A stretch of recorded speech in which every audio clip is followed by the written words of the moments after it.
Il y avait Mario. Il y avait plein de gens, on était tous. C'est une famille où les enfants ont la parole facile. Un serpent à l'école. Il est un peu plus de 8 heures.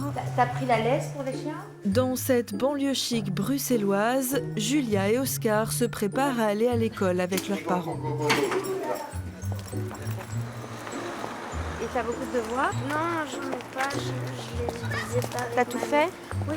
Une école qui, depuis 83 ans, applique la pédagogie de Crowley.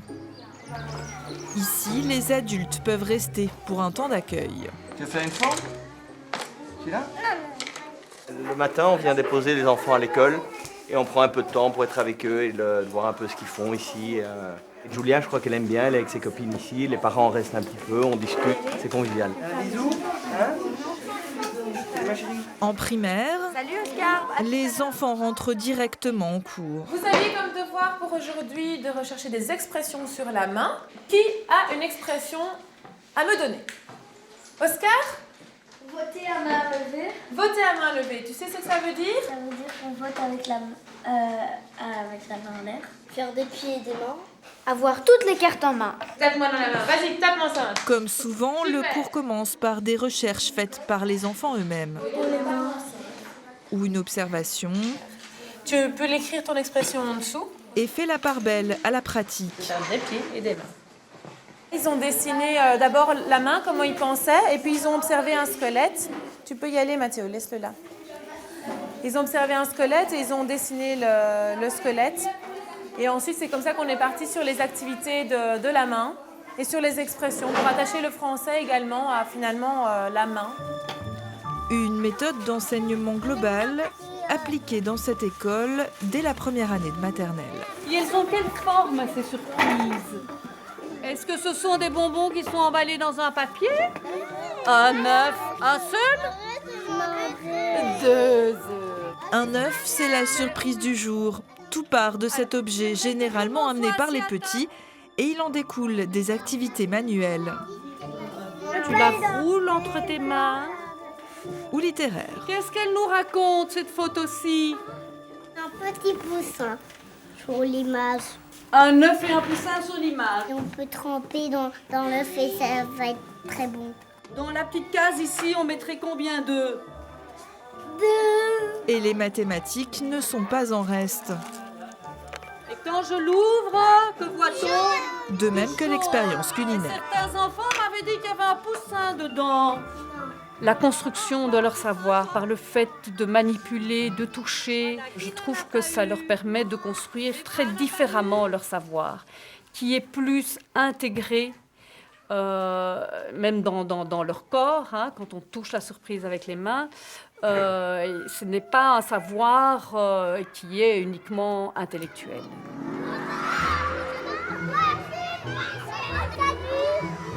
Pendant ce temps-là, en primaire, Le fruit de la passion est beaucoup plus gros. Georges donne ce qui s'appelle ici une conférence Le café pousse en sur sa ferme au Brésil. À tour de rôle, Français, chacun le doit truc présenter une thématique qui lui tient à Il y a cœur. un cheval qui s'appelle Colombe. On a reçu pour le Nouvel An des poissons qui s'appellent tilapia. Et on présente quelque chose soit qu'on a vécu ou alors qu'on a vu ou qu'on aime. Et aussi on peut apprendre et on apprend aux autres. C'est bien parce qu'on est des enfants et du coup qu'on apprenne à des autres enfants, c'est chouette. Les élèves doivent écrire les 3 informations qu'ils ont retenues, présenter ensuite façon calligramme, un moyen encore de lier les matières. On part du vécu de l'enfant et en fonction de ça, on part dans la matière. Des mangues qui poussent sur un arbre sauvage Et qu'on peut pas on essaye de faire travailler en français, en maths. Georges a parlé de chiffres tout à l'heure, sur les grandeurs, la grandeur de la banane. Et donc, on va travailler là-dessus en grandeur, puisque justement, la semaine passée, ils ont revu mètre, centimètre, décimètre. Et donc, voilà, c'est l'occasion de, hop, on replonge là-dedans. Autre spécificité de l'école, des conseils de classe hebdomadaires. Est-ce que tu peux montrer les respect. Oui. La bienveillance, c'est de pas dire secrets des autres. Ça, c'est l'écoute pour dire j'écoute celui qui a la parole. Un moment où chacun peut faire part de son mal-être, des problèmes qu'il rencontre ou de ses idées. Un temps aussi pour resserrer les liens au travers de jeux. Qui n'a pas encore été gardien de la parole? Léa? Tout un rituel symbolisé par un bâton de la parole que les enfants prennent pour s'exprimer, l'instant fort de la séance. Ici. Mais maintenant, nous sommes désolés, c'est quelque chose qui est confidentiel et secret, et nous allons vous demander de sortir.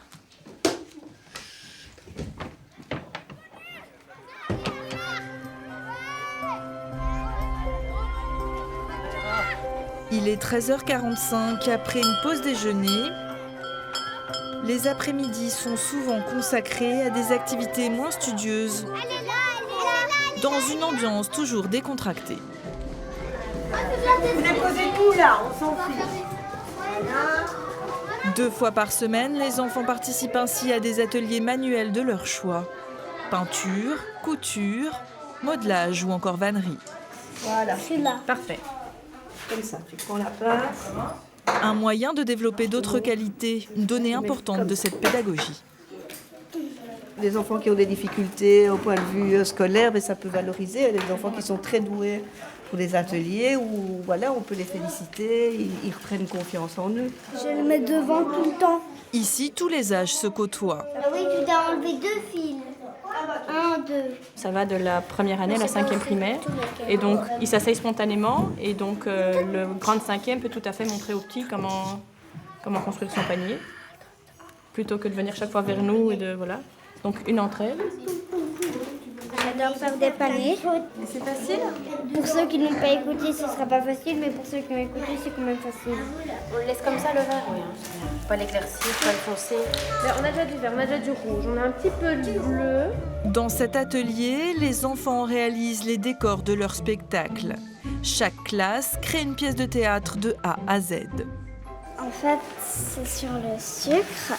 Il y a un président qui interdit le sucre, mais tout le monde est ramollo parce qu'ils ont besoin d'un peu de sucre. Qui s'occupe de la brosse à dents? Les garçons, brosse à dents? On a fait venir un dentiste, on a fait venir l'infirmière, donc on a parlé des dents, on a parlé de comment bien soigner ses dents, comment prendre soin, on a beaucoup parlé de ce qu'on pouvait pas trop manger, ce dont il fallait faire attention. Et en même temps, on découvre des enfants qui sont parfois à la base timides, tout à coup se révèlent, et autant dans la préparation de la pièce qu'au moment de la jouer. Et c'est vrai que c'est assez merveilleux de les voir dans un cadre tout à fait différent. J'ai 20 dents de lait bien rangées autour de mon palais. Ce jour-là, ils répètent aussi pour leur représentation devant toute l'école dans 3 semaines. Attention! Vous avez hâte de la montrer? Oui. Pourquoi? Parce que on aime bien voir les autres enfants qui nous regardent. Et on aime bien être sur scène. Oui. Ça n'est que le début. Bien. Vous allez voir. Il y a les dents qui se font attaquer par les caries. Très bien. 15h30, les cours s'achèvent. Numéro 4. Soupe. Numéro 16. Chaise. Mais tout n'est pas fini. Chaque jour, à tour de rôle, les élèves doivent nettoyer leur classe. Je suis en train de balayer parce que chaque soir il faut balayer, sinon le lendemain c'est tout qui radeau la classe. Je devais faire la poubelle jaune. C'est prendre la poubelle, la descendre en bas, la mettre dans la poubelle à papier pour que la classe soit propre et que la poubelle ne déborde pas.